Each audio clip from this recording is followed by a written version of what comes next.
Good morning, Mandela United. Today is Wednesday, May 1st. My name is Lavjeevan. And my name's Wafiq. And this is United News. There will be a free art gallery after school tomorrow, May 2nd from 3:40 to 4:40 p.m. in the Upper Learning Commons.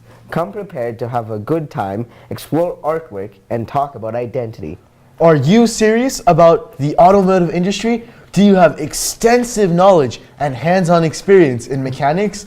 Then you should attend the information session in the dual credit auto service technician program coming up on Thursday this week.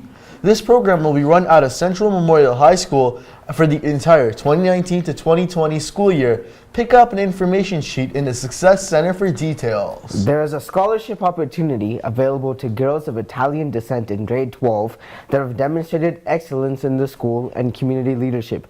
Please speak to Ms. Starnes for more details. The teams and schedules for track and field have been posted outside the Phys Ed office, and there is a short mandatory meeting for all track and field students today at lunch.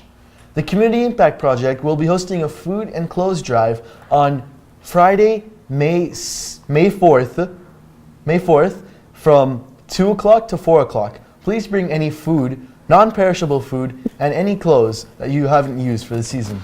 Thank you, and have a great day.